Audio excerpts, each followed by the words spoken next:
Dual agency is when a particular real estate agent or broker represents both the buyer and the seller.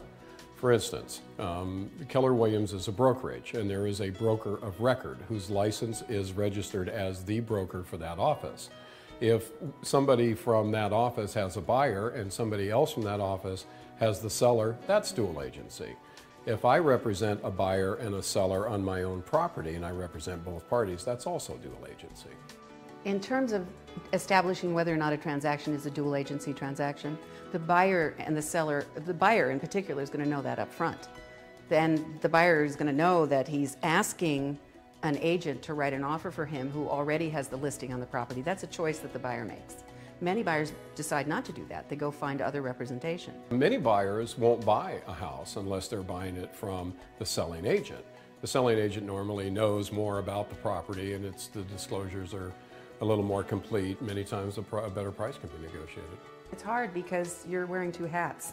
So you're representing the seller, you're representing the buyer, and this is in the situation where you as the agent are representing both people. It's not where the broker of record has two agents that are representing the parties individually.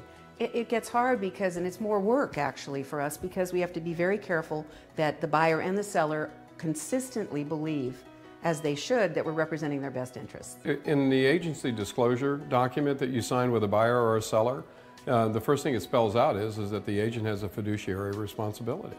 And you have that responsibility to both sides. You need to represent them both to the best of your ability and to keep them intact and whole and not at risk. Basically, it is completely and totally up to the buyer to have a comfort level there. Again, it's this whole issue of checking on the broker. If you really do want to work with the listing broker for some peculiar reason, you want to create this dual agency situation, then you need to at least check that broker's credentials out. At least that's what I would do. I would check them out and make sure that they're an honest and upright and reputable broker.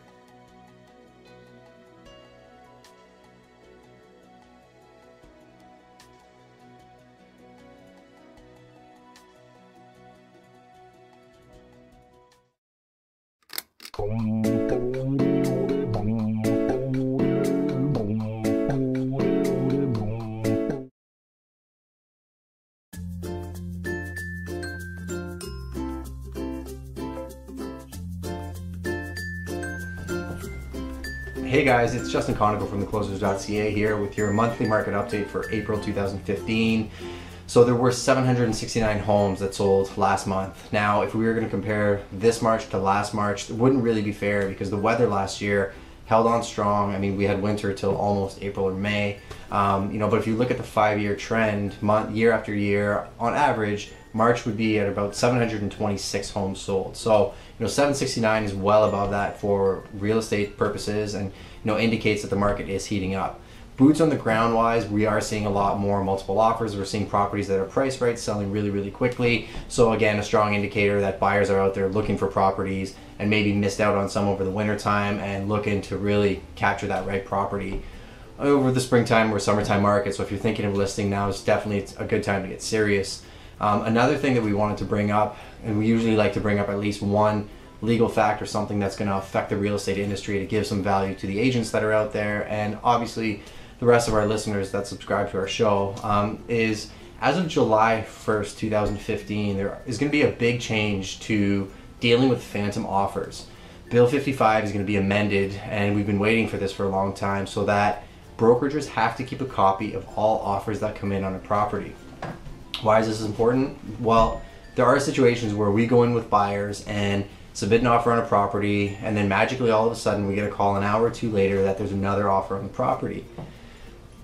Agents are not supposed to say that there's another offer on a property unless they actually have a written offer in hand, and they're supposed to keep a copy of it, but there was no law forcing them to keep an actual physical copy somewhere.